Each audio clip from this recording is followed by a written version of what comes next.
Hi, I'm Heather from booktubes, and today's Quiet Heroines. I already did kind of kick butt heroines. Because I love alpha romances, you often have the setup that the heroine is snarky, won't let anybody walk all over her, and says no to the alpha, and nobody ever says no to him, and so that's why he falls for her. However, this can also lead to not so great writing, being with it coming off as the heroine is just argumentative and annoying and literally can't agree with anything to save her life because God forbid that man get his way on anything, and that can become annoying too. And also, strength is not always physical, it's not always sarcasm. You can be somebody who's not letting somebody walk all over you and also be quiet. And quiet doesn't have to equal shy, even though it can. Shy doesn't have to equal introverted. All of these things that we kind of switch out constantly to describe the same thing, they don't necessarily mean the same thing. So anyways, these are quiet heroines who are well worth reading, who have their own strength, just maybe aren't the super snarky type. Number 1, I have Breathe, which is Colorado Mountain. Number 4 by Kristen Ashley. I have read the series out of order. You can read it out of order.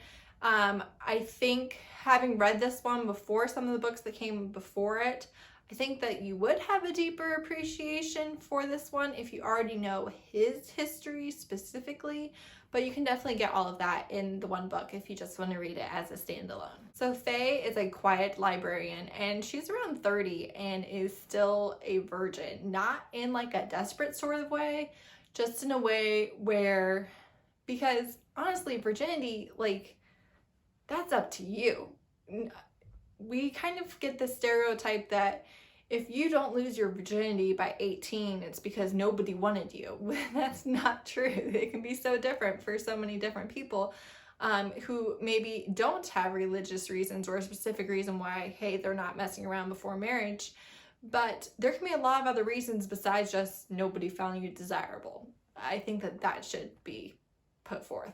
So she's a quiet librarian. She honestly lives in books, and she just doesn't care too much about the real world. She's had a crush on him for forever, but he was married for a while and she's not going to make the first move, yada, yada, yada. But she's a good person. Chase is a gorgeous cop who went through a very dark time. In fact, specifically, this dark time is documented in the second book of the series, but basically he was forced to marry someone he didn't love. It did not end well.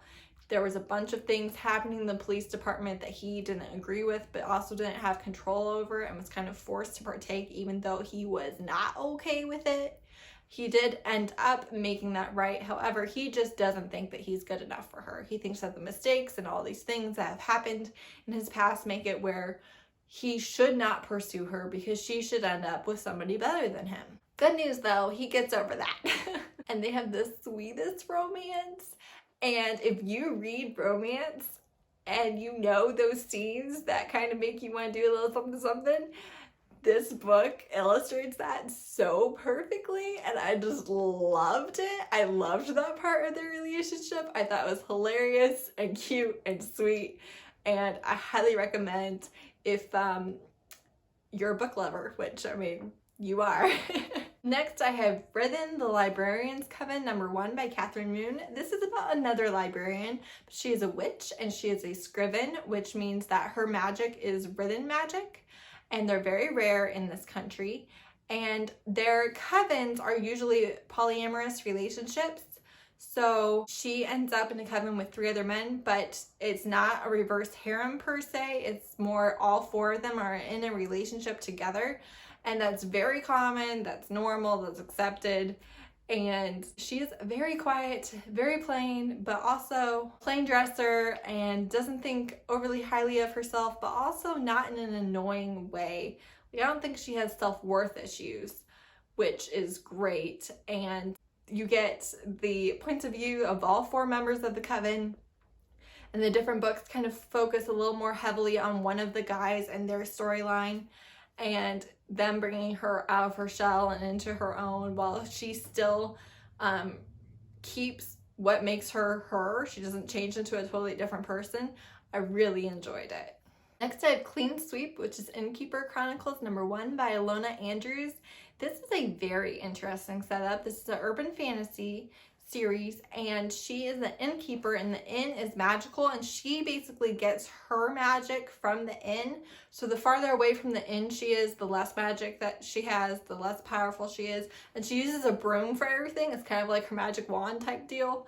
And it's just so original and interesting. And she falls in love with the alpha strain werewolf who is her neighbor. And Sean spent time in the military and is kind of just like no nonsense whatsoever, and is also not too sure that he deserves love.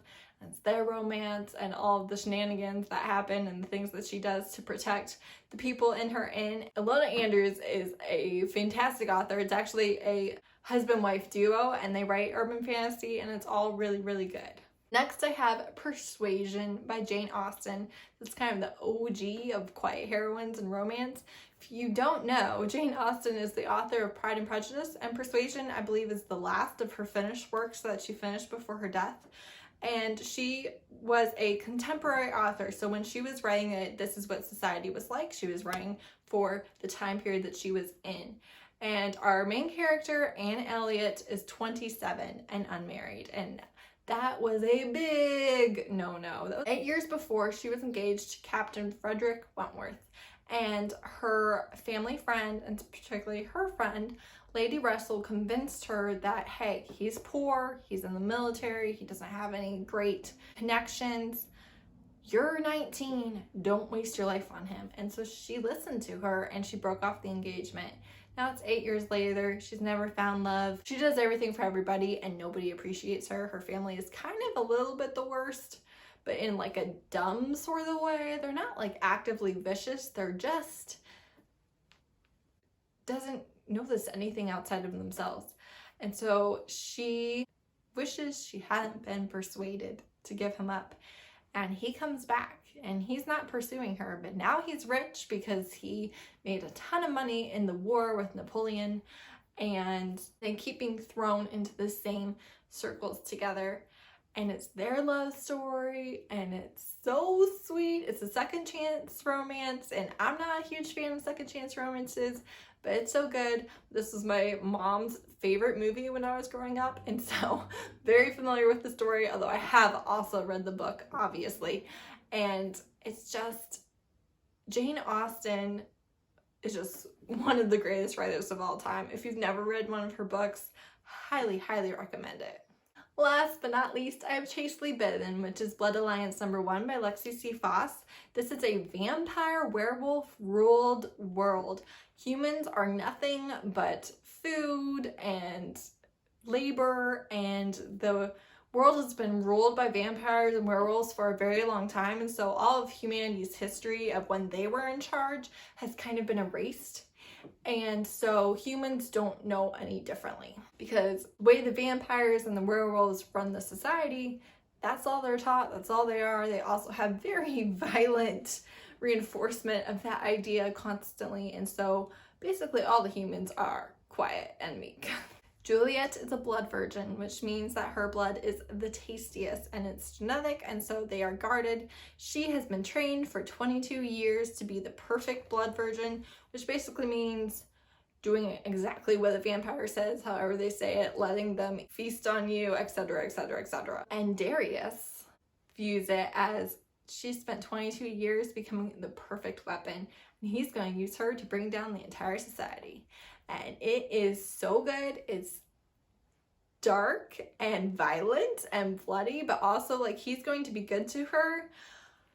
He's going to be good to her. Nothing super terrible is going to happen to her. However, one, he's a vampire. He's not even a little bit going to pretend to be human or human-like or with human morals. And secondly, he's not the head of the society, so he has to play the game.